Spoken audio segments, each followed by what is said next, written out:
Bismillahirrahmanirrahim. Alhamdulillahirabbil alamin. Wassalatu wassalamu al-atamman al-akmalan ala sayyidina wa nabiyyina Muhammad wa ala alihi wa sahbihi wa man sara ala darbihi wastanna bi sunnatihi ila yaumiddin. وعلي معهم وفيهم برحمتك يا أرحم الراحمين. اللهم إنا نسألك علما نافعا وقلبا خاشعا ورزقا واسعا وعملا متقبلا يا ذا الجلال والإكرام. اللهم إنا قد اجتمعنا في هذا المكان لحضور مولد النبي محمد صلى الله عليه وسلم، فنسألك اللهم أن تبلغه منا تحية وسلاما. اللهم صل على سيدنا محمد في الأرواح، وصل على سيدنا محمد في القبور، وصل على سيدنا محمد وعلى آله وصحبه ومن سار على دربه يا رب العالمين. وصل اللهم وسلم وبارك على سيدنا محمد والحمد لله رب العالمين. Yang saya hormati pengurusi masjid, imam-imam, bilal-bilal, ahli jawatan kuasa, hadirin dan hadirat yang dirahmati oleh Allah Subhanahu wa taala. Dari pukul 10 sehingga sekarang, walaupun saya datang lambat, kalian telah dengarkan alunan salawat kepada Rasulullah. Banyak pujian terhadap Nabi kita Nabi Muhammad sallallahu alaihi wasallam. Kerana apa? Kerana kita berada di bulan kelahiran baginda sallallahu alaihi wasallam. Harus kita mengingatkan Nabi kita Nabi Muhammad sallallahu alaihi wasallam bukan semata-mata pada bulan Rabiul Awal, bahkan berterusan kita kena ingatkan Nabi kita atau kekasih kita Nabi Muhammad sallallahu alaihi wa ala alihi wasallam. Muslimin muslimat rahimakumullah. Allah Subhanahu wa taala telah lahirkan Nabi Muhammad sallallahu alaihi wasallam di atas muka bumi ini pada 12 Rabiul Awal atas qaul yang masyhur. Tuan-tuan, bila saya sebutkan masyhur, maknanya banyak pendapat. Ada yang menyatakan 8 Rabiul Awal, ada yang menyatakan pada 9 Rabiul Awal, ada yang menyatakan bukan di bulan Rabiul Awal, tetapi yang masyhur ialah pada 12 Rabiul Awal Allah telah lahirkan Nabi kita Nabi Muhammad sallallahu alaihi wa ala alihi wa sahbihi wasallam. Kemungkinan pun ada orang yang dia bertanya, kenapa kita bawakan cerita Rasulullah atau sejarah Rasulullah? Kenapa kita tak bawakan berita-berita atau cerita-cerita orang yang baru hidup bersama kita atau baru dia meninggal beberapa tahun yang lalu dan sebagainya? Tuan-tuan, kecintaan terhadap Rasulullah SAW sebenarnya salah satu kewajiban untuk setiap orang Muslim. Sehingga ada satu hari Sayyidina Umar bin Khattab radhiyallahu anhu telah datang kepada Rasulullah dan dia beritahu, wahai Muhammad, aku cinta kepadamu lebih dari istri aku, lebih dari anak aku, lebih dari harta aku, tapi lebih dari diri aku sendiri tidak. Apakah jawaban Nabi Muhammad SAW kepada Sayyidina Umar? Belum sempurna imanmu wahai Muhammad. Maknanya imanmu masih lagi kurang. Kenapa tuan-tuan? Kerana dia tak cinta Rasulullah lebih dari diri dia sendiri. Maka pada satu hari dia datang dan dia beritahu kepada Rasulullah, ya Rasulullah, aku cinta kepada engkau lebih dari diri aku, anak aku, istri aku, dan harta aku. Barulah baginda sallallahu alaihi wasallam bersabda, al-ana ya Umar. Maknanya barulah sempurna imanmu wahai Sayyidina Umar. Walaupun dia sahabat yang paling dekat dengan Nabi Muhammad sallallahu alaihi wasallam, dan dia jadi juga adalah bapa mertua kepada Nabi Muhammad sallallahu alaihi wasallam, Sayyidina Umar ini. Tapi ketika dia cinta Rasulullah lebih dari diri dia sendiri, maka barulah Rasulullah beritahu kepada Sayyidina Umar, barulah sempurna imanmu wahai Umar. Jadi muslimin muslimat, kita bawa cerita Nabi Muhammad sallallahu alaihi wasallam atau kisah-kisah yang dia ceritakan tentang Rasulullah supaya kita ambil i'tibar, supaya kita ikatkan hubungan kita dengan kekasih kita Nabi Muhammad sallallahu alaihi wasallam, supaya kita dapat tambah kecintaan kepada kekasih kita Nabi Muhammad sallallahu alaihi wasallam. Muslimin muslimat rahimakumullah, ketika kelahiran baginda sallallahu alaihi wasallam banyak peristiwa yang terjadi. Dalam bahasa Arab nama peristiwa itu tuan-tuan irhasat. Paham irhasat? Irhasat itu dalam bahasa Arab, nah, bukan dalam bahasa lain. Irhasat itu maknanya perkara yang tak logik masuk dalam akal, yang dia jadi seolah-olah seperti mukjizat. Ya. Jadi irhasat itu ketika kelahiran baginda sallallahu alaihi wasallam dan sebelum dia lahir juga. Pertama, ibunya telah ceritakan bahawasanya ketika aku mengandung dengan Nabi Muhammad ini, tak rasa ada berat dalam kandungan aku ini, tak rasa sakit dengan kandungan tersebut. Ini Siti Aminah radhiyallahu anha. Walaupun dia belum lahir lagi, tetapi ibunya telah bawakan cerita yang seperti ini. Yang kedua, muslimin muslimat yang dirahmati Allah Subhanahu wa taala, kita memang faham bahawa Rasulullah SAW telah lahir pada tahun Gajah, betul tak? Dan Allah telah turunkan salah satu surah di dalam Al-Quran Karim, namanya Suratul Fil. Alam tara kaifa fa'ala rabbuka bi ashabil fil, alam yaj'al kaydahum fi tadlil wa arsala 'alaihim tayran ababil. Sebenarnya pada zaman itu ada salah seorang di negara Yaman, nama dia Abrahatul Ashraf Al-Habashi.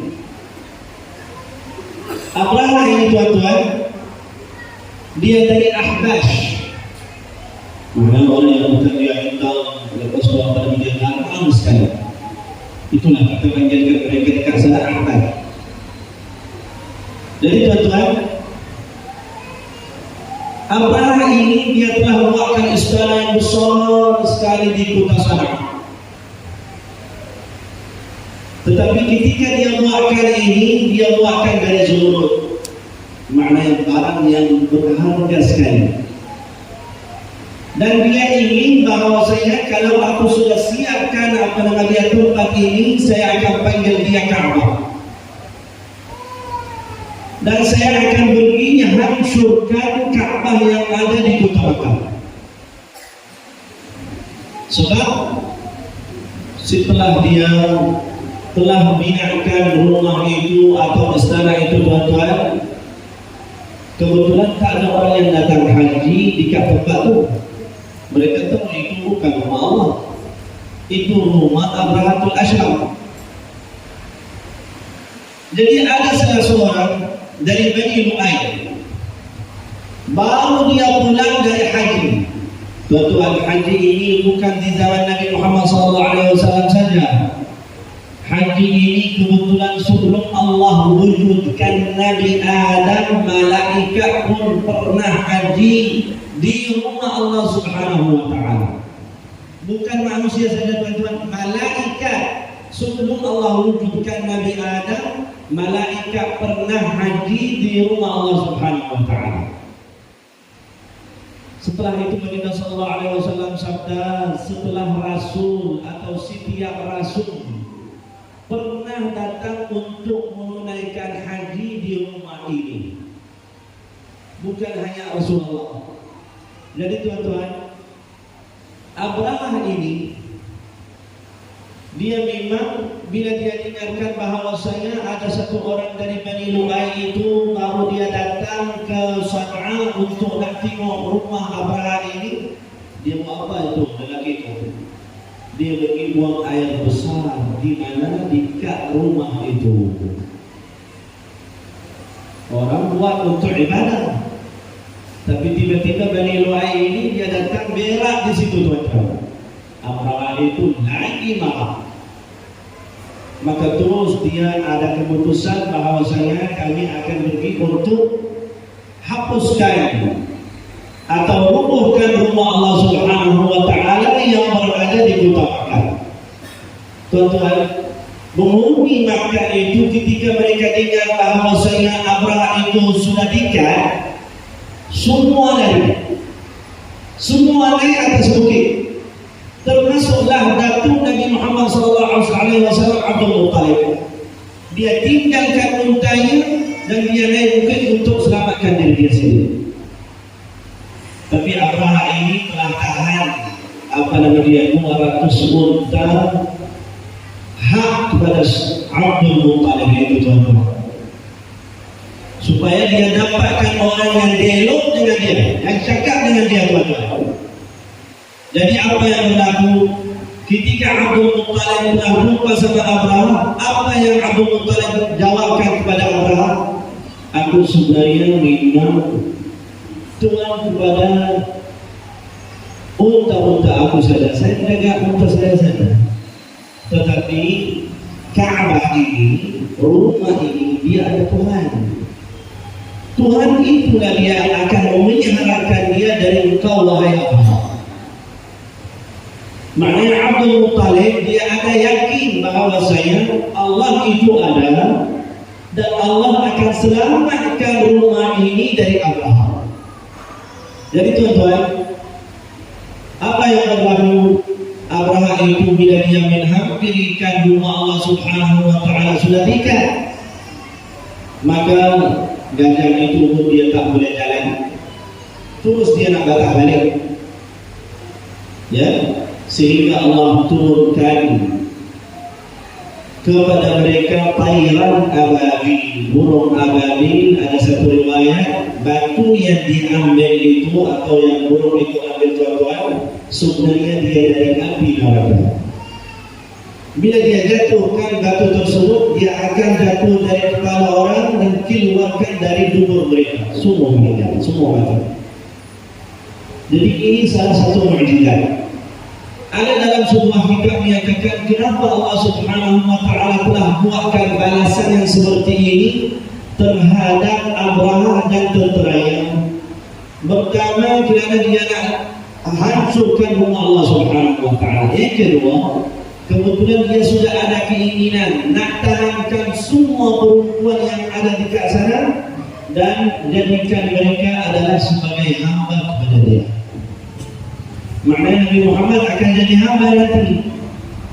Jadi tuan-tuan, Allah Subhanahu wa taala meliharakan rumahnya, maka Allah hantarkan kepada Abrahah dan tenteranya tayran ababil. Jadi ini namanya Allahumma salli wa sallim wa barik ala sayyidina Muhammad irhasat. Yang seterusnya, ketika baginda sallallahu alaihi wasallam lahir, maka ibunya telah melihatkan cahaya yang keluar dan dia merata seluruh dunia. Cahaya yang keluar dari Siti Aminah itu merata seluruh dunia. Kemudian dia dapatkan panggilan wahai Aminah, letaklah kepada anak ini atau bayi ini Muhammad, maknanya panggillah dia Muhammad. Jadi tuan-tuan, ini riwayat yang pertama. Riwayat yang kedua yang panggilkan Muhammad adalah Abdul Muttalib datuknya. Kenapa orang Abdul Muttalib letak Muhammad? Supaya dapat pujian di bumi dan di langit. Seterusnya, Baginda sallallahu alaihi wasallam ketika dia lahir juga tuan-tuan, maka ada satu taman atau namanya tasik di sawah. Nah, dekat sawah tu maknanya negeri yang tak jauh atau kampung yang tak jauh dari Iraq. Sawah ini ada tasik di kat sana. Orang yang duduk sekitar tasik tersebut, mereka sudah yakin bahawasanya tasik itu dia boleh bagi manfaat dan dia boleh bagi mudarat kepada orang. Bila ada orang sakit, mereka bawa sana. Bila ada orang minta sesuatu, mereka pergi sana. Bila ada kemusykilan, mereka pergi sana. Jadi tasik ini ketika kelahiran Baginda sallallahu alaihi wasallam terus kering. Ini berkat Nabi Muhammad sallallahu alaihi wasallam ketika dia lahir. Dan ini seterusnya yang sering dirahmati Allah Subhanahu wa taala, orang Yahudi memang mereka macam sudah yakin bahawasanya Nabi akhir zaman itu kemungkinan dia akan jadi daripada mereka. Tapi ada pada waktu itu yang dia mempunyai ilmu kitab. Pada mana tersebut orang yang mempunyai ilmu kitab itu telah diri.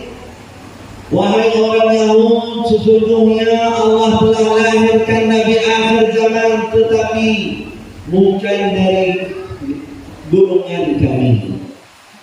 Nabi akhir zaman sudah lahir, tapi bukan dia dari kami. Maknanya dia adalah dari Quraisy, dari Arab, bukan dari kaum Yahudi atau orang Yahudi. Jadi muslim-muslimat yang dirahmati Allah Subhanahu wa taala, salah seorang yang nama dia Abdullah bin Salam, ini pun ketua orang Yahudi. Dia berkata kepada Rasulullah, "Ya Rasulullah, wahai Muhammad, aku sebenarnya kenalkan engkau lebih dari anak aku sendiri." Subhanallah. Dia kenalkan Nabi Muhammad lebih dari anak dia sendiri. Sehingga ada orang tanya dia, kenapa cakap macam ini wahai Abdullah bin Salam? Anak saya kemungkinan istri saya punya anak ketika saya keluar. Dia tidur dengan orang lain. Tetapi Muhammad itu ceritanya 100% memang ada dalam kitab kami. Jadi tuan-tuan yang dirahmati Allah Subhanahu wa taala, ini pun jadi pada kelahiran Baginda sallallahu alaihi wa ala alihi wa sahbihi wasallam. Ketika dia lahir juga tuan-tuan, dia lahir dalam keadaan sujud. Rafi'an nadharahu ila sama. Ketika dia lahir pun juga dia memang melihat kepada langit. Adakah kita pernah dengar ada seorang manusia dari zaman Nabi Adam, bukan dari zaman Nabi Muhammad tuan-tuan, dari zaman Nabi Adam sehingga sekarang, orang yang bila dia lahir tuan-tuan, dia lahir dalam keadaan sujud, atau bila dia lahir memang dia lahir tasik itu telah kering, atau dia ada cerita-cerita macam ini, tak ada. Walaupun ada Rasul sebelum Nabi Muhammad SAW, tetapi mereka tidak dapat keistimewaan yang Rasulullah SAW dapat tuan-tuan. Salah satu hadis Baginda SAW sabda, setiap Nabi Allah bagikan kepada dia doa khas dan Allah terimakan doa mereka. Maknanya satu doa Allah terus terimakan doa mereka ini. Tetapi aku simpankan doa aku untuk umatku di hari kiamat nanti. Makna Rasulullah tak doa ketika dia hidup untuk umatnya. Sebenarnya Rasulullah doa kepada Allah Subhanahu wa taala nanti di hari mahsyar, ketika kita berkumpul dalam satu keadaan yang besar sekali, bukan umat Nabi Muhammad saja, bahkan umat-umat yang terdahulu juga, mereka akan berkumpul di tempat itu, tuan-tuan. Dan mereka akan berdiri terhadap Nabi Adam alaihissalam untuk minta syafaat. Maka Nabi Adam alaihissalam jawab, aku tak sanggup mintakan perkara ini, tak layak untuk mintakan benda ini kepada Allah. Berilah kepada Nabi Nuh. Nabi Nuh alaihissalam pun jawab, aku tak layak untuk minta syafaat daripada Allah Subhanahu wa taala. Sebenarnya saya sudah doa pada zaman dulu dan Allah terimakan doa aku. Berilah kepada Nabi Ibrahim.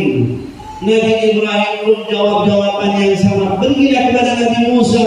Nabi Musa pun dia suruhkan, saya tak layak, saya tak sanggup. Berilah kepada Nabi Isa. Maka Nabi Isa pun jawab sama juga, tuan-tuan. Akhir sekali mereka beri kepada Nabi kita, Nabi Muhammad SAW. Makna Rasulullah bukan dia syafaatkan kepada umatnya saja, tuan-tuan.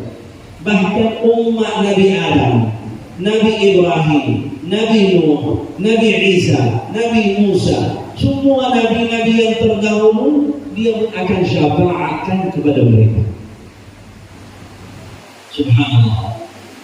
Tapi bagaimana syafaat Nabi Muhammad SAW? Tuan-tuan, dalam sebuah hadis Allah Subhanahu wa taala suruh kepada malaikat Jibril, wahai Jibril, pergilah temu dengan Nabi Muhammad dan tanyakan kepada dia, kenapa engkau menangis wahai Muhammad? Maka Nabi Muhammad SAW jawab kepada Sayyidina Jibril, wahai Jibril, aku risau umatku. Dia tak fikir diri dia sendiri. Dia fikir bagaimana nak selamatkan umatnya. Dia fikir bagaimana umatnya itu selamat untuk masuk ke syurga. Dia bimbang tentang umat Nabi Muhammad SAW ini. Maka tuan-tuan,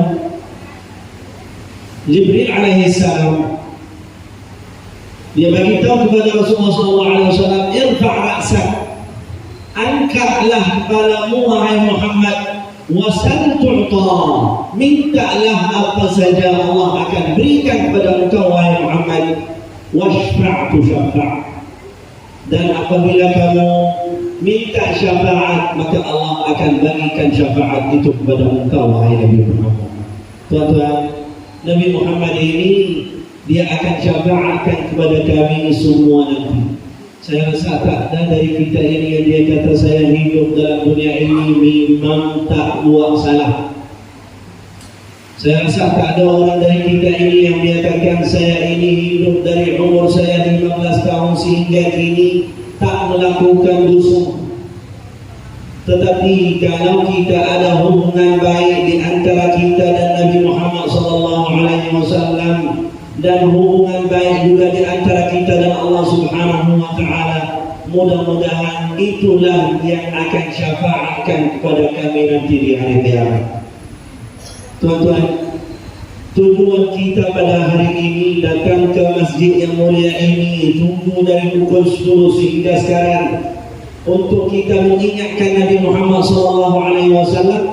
Dan mudah-mudahan apa yang kita lakukan dalam masjid ini, dia akan sampaikan kepada kekasih kita Nabi Muhammad SAW. Salawat yang kita bacakan sebentar tadi, dia akan sampaikan. Ini pun hadis Rasulullah SAW, bukan saya cakap. Rasulullah SAW sabda, apabila kita bacakan salawat kepada Rasulullah, maka ada malaikat yang dia sampaikan salawat itu kepada Rasulullah. Dan apabila kita telah kembali ke rahmatullah, dialah yang datang untuk syafaatkan kepada kami nanti. Panggilkan kami dengan nama, wahai si bulan sehingga kita semua, wahai Rasulullah, bagaimana kenalkan nama aku? Ketika engkau hidup, sentiasa engkau bacakan salawat kepada aku, maka aku syafaatkan kepada kepada Allah.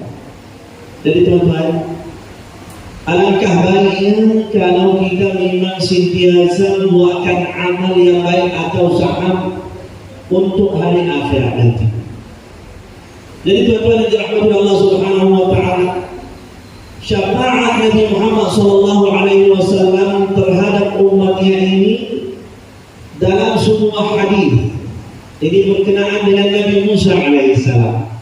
Ya, hadis ini tuan-tuan, walaupun dia hadis dhaif, tapi kita sebagai ahli sunnah wal jamaah mulai kita amal dengan hadis dhaif di fadailul a'mal.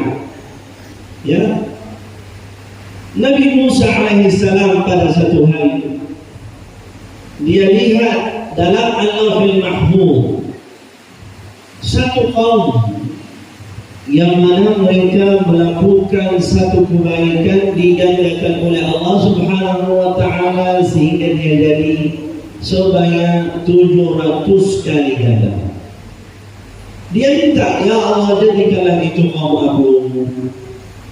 Allah jawab, itu kaum Nabi Muhammad sallallahu alaihi wasallam.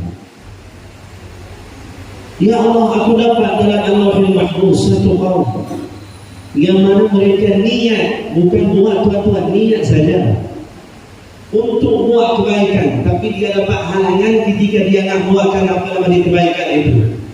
Allah tuliskan kepada mereka satu ganjaran atau satu kebaikan. Jadikanlah itu kaum aku. Allah jawab, itu kaum Nabi Muhammad. Ya Allah, aku dapat dalam Al-Lauhul Mahfuz satu kaum yang mana mereka niat untuk nak buat dosa, bukan nak buat kebaikan, niat untuk buat dosa. Sudah, dia sudah pergi nak buat dosa tuan-tuan, tapi bila dia menghampirikan dosa itu ada halangan, tak dapat. Allah tuliskan kepada mereka satu kebaikan, bukan satu dosa, satu kebaikan. Jadikanlah itu kaum aku. Allah jawab, itu kaum Nabi Muhammad sallallahu alaihi wasallam. Ya Allah, aku dapat dalam Al-Lauhul Mahfuz satu kaum yang mana mereka melakukan satu dosa, Allah tuliskan hanya satu dosa saja. Jadi itu kaum aku. Allah jawab, itu kaum Nabi Muhammad sallallahu alaihi wasallam. Ya Allah, aku dapat dalam Al-Lauhul Mahfuz satu kaum yang mana mereka ini umat akhir zaman. Tetapi mereka inilah yang masuk surga dulu. Ini pun ada hadis sahih berkenaan dengan apa namanya? Tajuk ini yang terakhir. Maknanya kita adalah umat akhir zaman, tapi yang akan masuk surga dahulu sebelum umat-umat yang terdahulu adalah umat Nabi Muhammad SAW. Jadi kalau itu kaum aku Nabi Musa AS, maka dia sebutkan itu pun umat Nabi Muhammad SAW. Muslimin. Nabi Musa ketika itu dia jawab, ya Allah, Kau jadikan semua kebaikan kepada umat Nabi Muhammad SAW. Jadikanlah aku salah seorang dari umat Nabi Muhammad SAW. Ini sebagai Nabi, sebagai Rasul. Dia nak jadi salah seorang dari umat Nabi Muhammad SAW. Maka kita ini kadang-kadang tuan-tuan, bila kita nak buatkan sesuatu pun rasa macam susah, khususnya amalan-amalan sunnah. Maka saya dapat dalam sebuah kitab, jika kita nak ikatan yang baik di antara kita dan Nabi Muhammad SAW, tambah kecintaan kepada Rasulullah tuan-tuan, pertama kita kena sentiasa hidupkan sunnah Rasulullah. Hiduplah sunnah Nabi Muhammad. Janganlah sebut ala inilah sunnah, tak apa hari ini saya tak arah. Kalau kita pandang kepada sunnah macam ini tuan-tuan, pandangan yang rimeh macam ini, kemungkinan Allah tak terimakan salat kita dan ibadah fardu kita. Kerana ada dalam satu hadis qudsi, Baginda sallallahu alaihi wasallam sabda melalui Jibril alaihi salam melalui Allah Subhanahu wa taala, "Wa la yazalu 'abdi yataqarrabu ilayya bin nawafil hatta uhibbah." Dan apabila hamba-Ku telah menghampirikan aku dengan amalan sunnah. Maknanya kalau kita nak cinta kepada Allah, kita kena buatkan ibadah sunnah. Dan saya tak perlu suruhkan sunat-sunat itu banyak. Kita kena hidupkan sunat qabliyah dan ba'diyah, tuan-tuan. Itu sudah cukup. Ya. Sementara ini kita kena hidupkan ini istiqamah dengan amalan itu, sehingga Allah mencintaikannya. Maknanya kalau kita hidupkan ibadah sunat ini, Allah akan cinta kepada kita. Jadi tuan-tuan, sunnah qabliyah dan ba'diyah ini pertama dia menggabungkan benda yang kurang dalam salat fardu. Kerana salat kita kadang-kadang Allah tak terimakan salat itu semua. Dalam sebuah hadis, bila kita salat, ada yang Allah terimakan hanya 1/10, ada yang terimakan 1/3, ada yang terima 2/3, ada yang terima separuh, ada yang terima semua. Kenapa saya sebut macam ini, tuan-tuan? Ini hadis. Kerana kadang-kadang bila kita baca atau kita sujud atau kita rukuk tak sempurna, ada kekurangan. Tetapi kalau kita negakkan sunat, walaupun ada kekurangan, mudah-mudahan Allah akan terimakan salat fardu kita, insya-Allah. Ini satu. Yang kedua, salat sunat ini dia akan menyebabkan kita dapat masuk dalam syurga.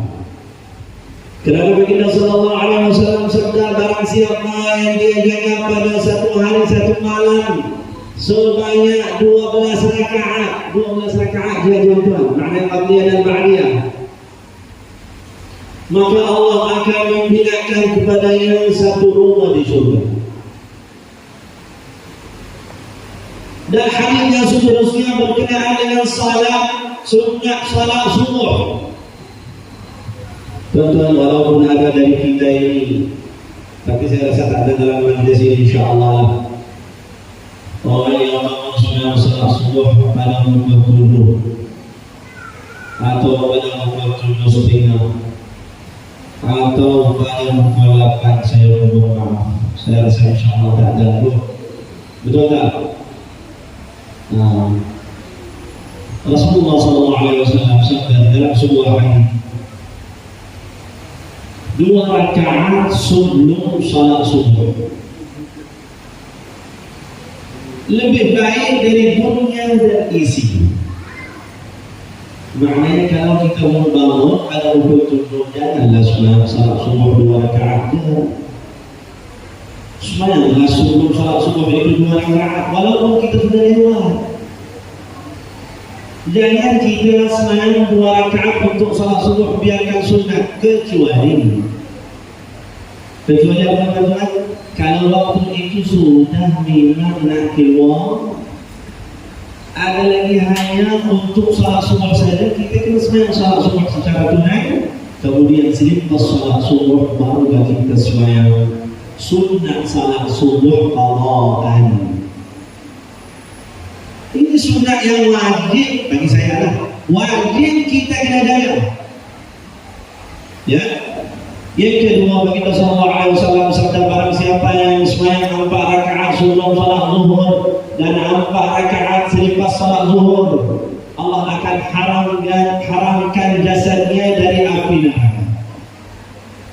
Ini pun salah satu sunat. Kalau kita tak dapat nak buatkan 4 rakaat, buatlah seperti Imam Syafi'i radhiyallahu anhu sebutkan dalam kitabnya, sunat yang muakkad ialah 2 rakaat sebelum salat zuhur dan 2 rakaat selepas salat zuhur. Dia ambilkan hadis yang saya bacakan sebentar tadi, barang siapa yang sembahyang 12 rakaat pada satu hari satu malam, Allah akan memberikan kepadanya satu rumah di surga.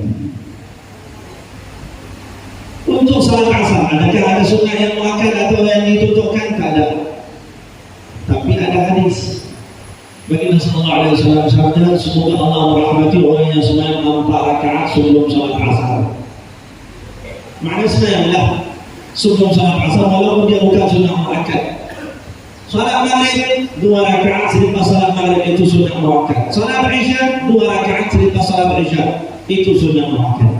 Jadi jagalah 5 sunnah muakkad ini. 2 rakaat sebelum salat subuh, 2 rakaat sebelum salat zuhur, 2 rakaat selepas salat zuhur, 2 rakaat selepas salat maghrib, 2 rakaat selepas salat isya.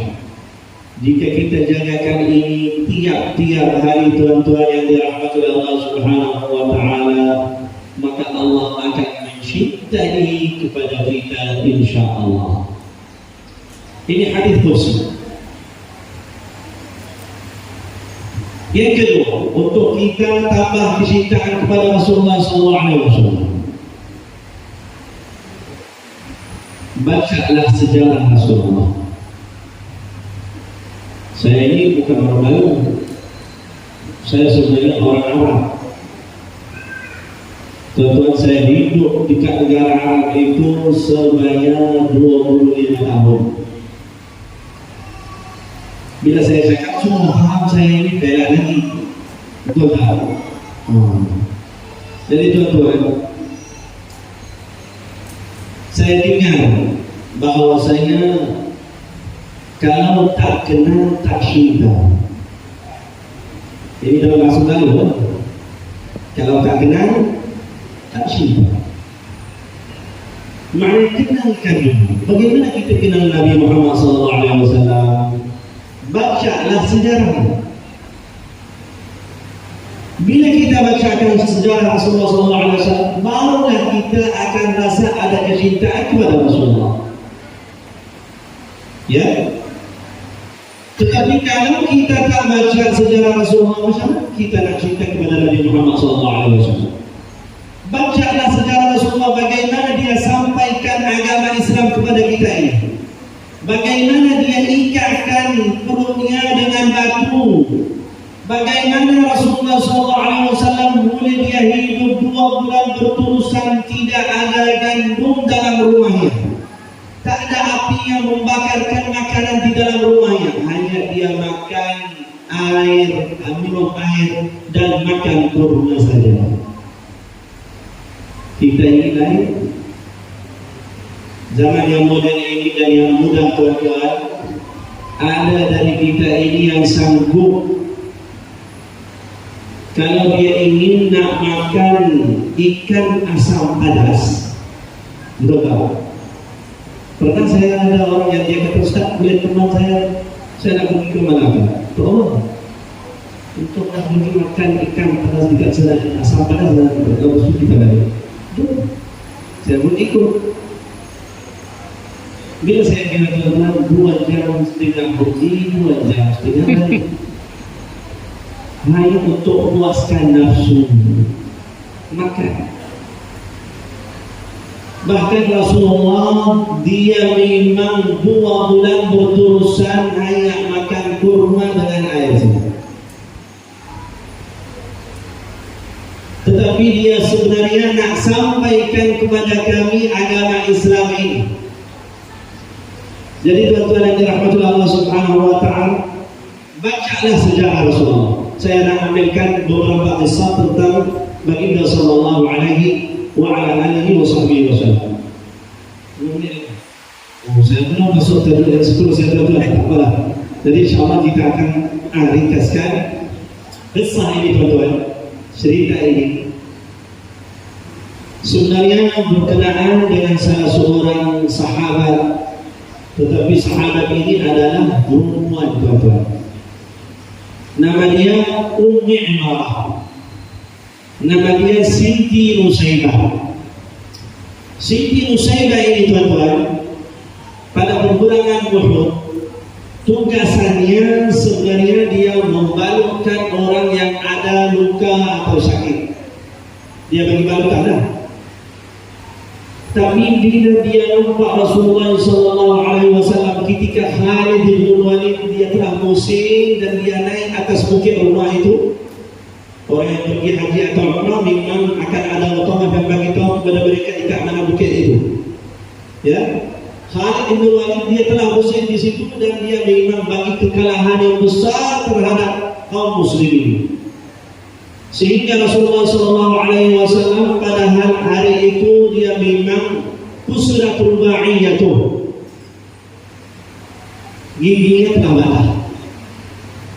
Pada hal yang sama tuan-tuan, Siti Nusaybah ini bila dia nampak sahabat ramai orang yang tinggalkan Rasulullah, dia tinggalkan orang yang sedang sakit itu dan dia ambilkan pedang itu dan dia turun untuk menjagakan Nabi Muhammad SAW, untuk memeliharakan Nabi Muhammad SAW. Jadi tuan-tuan, kadang-kadang dia sebelah Rasulullah, kadang-kadang dia sebelah kanan Rasulullah, sebelah kiri Rasulullah, depan Rasulullah, belakang Rasulullah, sehingga dia dapatkan 13 ditusuk dalam tubuh badannya. 13 tuan-tuan. Dan luka yang paling besar sekali, yang paling besar sekali tuan-tuan, yang ada di lehernya. Saya baca dalam sebuah kitab, luka itu atau itu sebenarnya dia telah sembuh setelah 1 tahun. 1 tahun dia ubahkan apa nama dia, luka yang ada di leher. Subhanallah. Sehingga Rasulullah SAW beritahu kepada Nusaybah ini, demi Allah Nusaybah, kamu ini lebih baik dari orang yang tinggalkan aku pada saat ini. Kerana ada orang yang dia lari, orang kata kepada dia, selamatkan diri dia. Wahai Nusaybah, apa yang kamu minta dari aku, wahai Nusaybah? Fatwa dia bukan kata saya ini nak projek yang besar, atau nak rumah yang mewah, atau nak kenderaan yang besar, tak ada. Dia sebut, ya Rasulullah, aku nak bersama engkau di syurga nanti. Inilah keinginan mereka.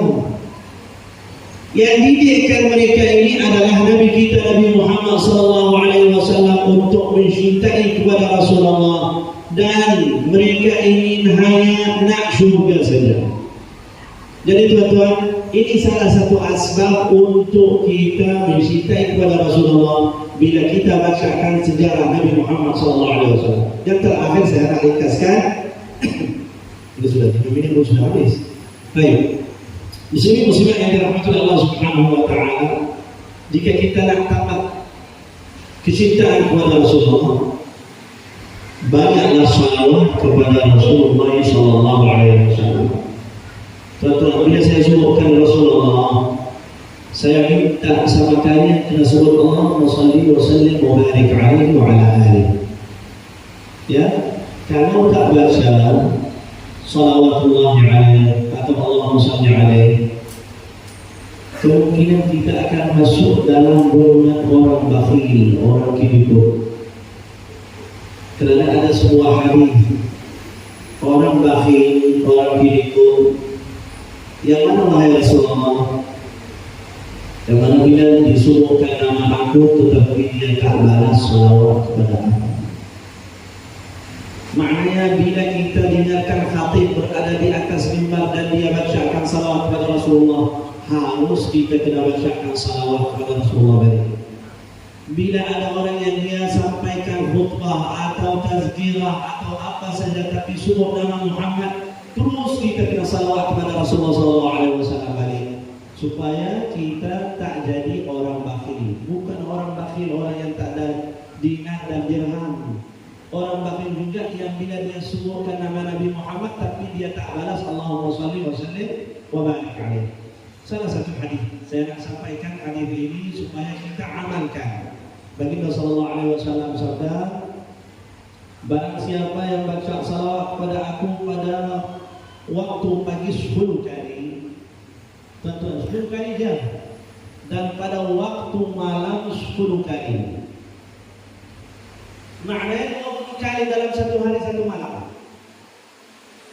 Apa yang Rasulullah SAW jawabkan? kepada orang yang dia memang istiqamah baca 10 kali pada waktu pagi dan 10 kali pada waktu malam, aku akan syafaat kepadanya. Rasulullah akan syafaatkan kepada kita. Tuan-tuan, bila kita baca salawat, sebenarnya Rasulullah tak dapat manfaat dari salawat kita. Kita yang dapat manfaat. Allah ampunkan dosa kita. Allah Subhanahu wa taala akan naikkan martabat kita. Allah Subhanahu wa taala akan selesaikan masalah kita dengan salawat kepada Rasulullah. Rasulullah tak ada manfaat dari salawat. Cuma kita yang akan dapat manfaat dari salawat ini. Saya nak sampaikan satu hadis lagi.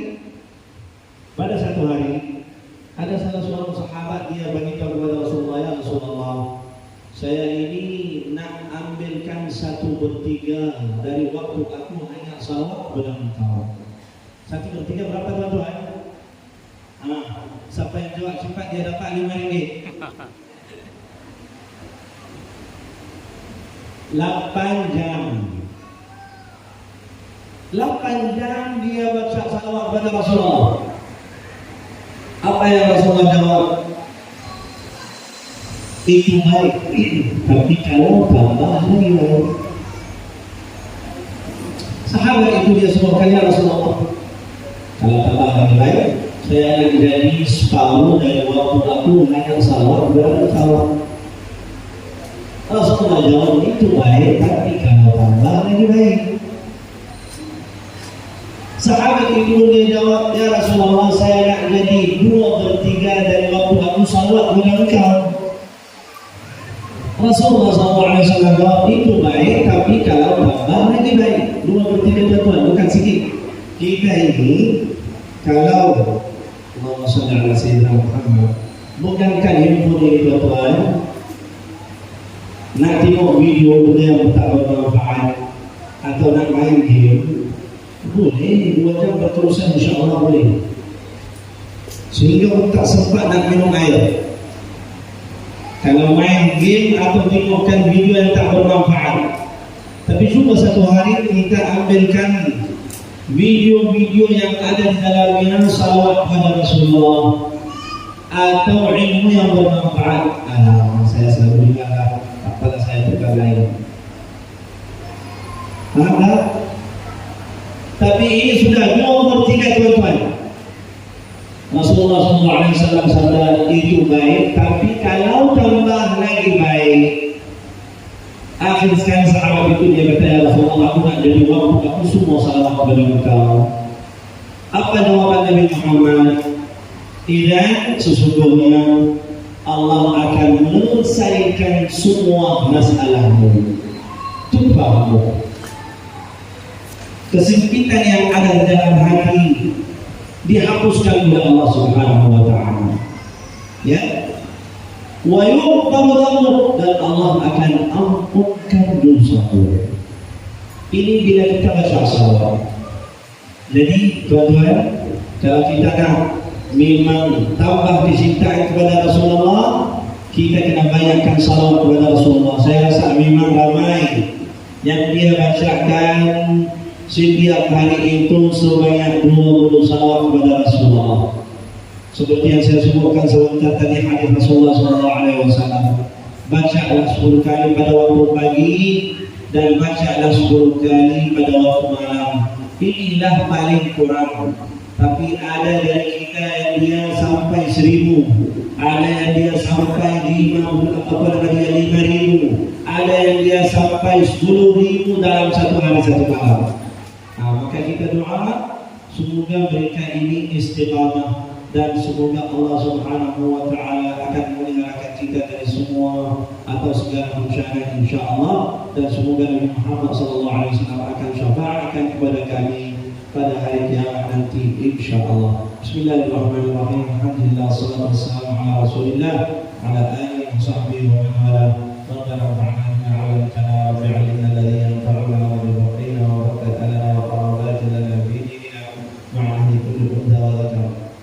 Allahumma bina billah wa'alana bisalih wa bidha wa lana waliyan siwa wa la taj'alna min al-qawmi wa 'aswa.